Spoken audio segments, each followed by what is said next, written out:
Now this whole process and the whole formula, this isn't changing. And this is to kind of wrap up the whole process. This is how it works.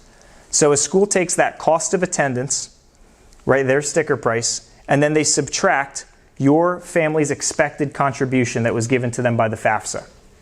What you're left with is called the family need. Now this is how much aid you are eligible to receive, and every college can do it a little bit differently.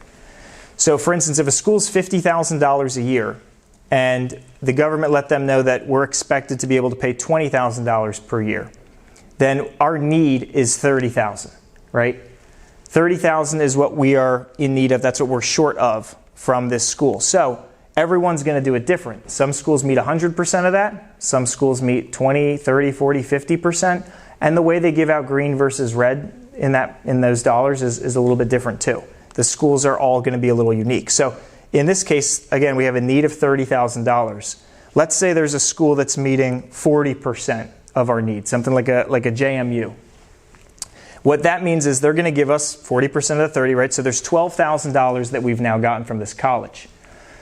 But on the flip side, that 60% that they're not covering, that $18,000, that gets added to your expected contribution, and that is how they come up with the bill.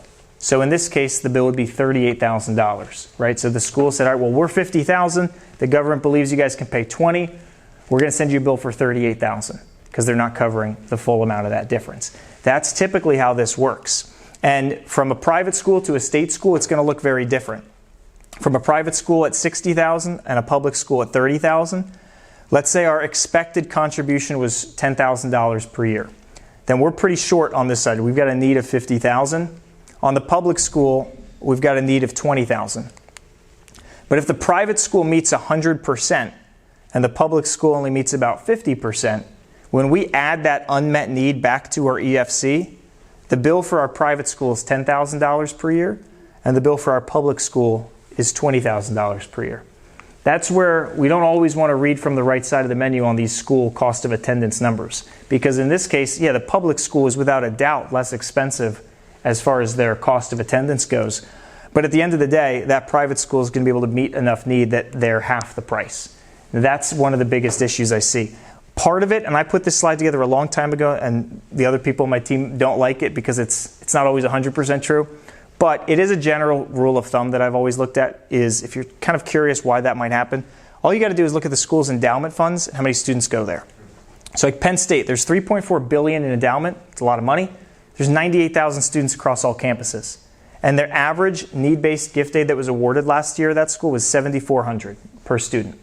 Whereas Franklin and Marshall, $450 million, it's the only time that looks small, and they have 2,300 students. Their average need-based award that last year was $54,000 per student. That's a big reason why if you look at it. Now, there's going to be exceptions to that rule, but this is part of it. And the reason I picked these two is one of the first families that I got to watch one of our planners, Dave, work with when I started was Franklin and Marshall. Penn State was the Myers family. So the student knew that he was going to be responsible for paying for school. The family did not have a ton of money. And he wanted to go to Franklin and Marshall, but they looked at Penn State. Now, what happened here, their EFC was about $8,100, $8,200. And the need was much higher over at F&M versus Penn State. It's the reason why he was looking at Penn State.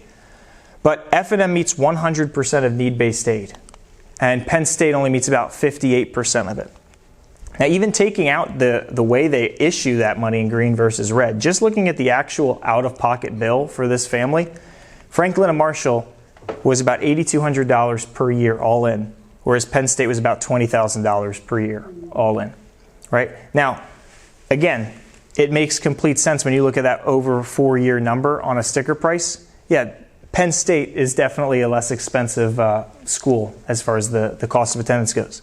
But the actual out-of-pocket is completely different. Now, Penn State still gave a lot of money. It was still a very good offer. But compared to what Franklin and Marshall has, it was nowhere close. Right? This is a school that made a whole lot more sense. And these are the fun meetings where you can actually say, yes, you get to go to that dream school you wanted to go to because it is going to be the least expensive.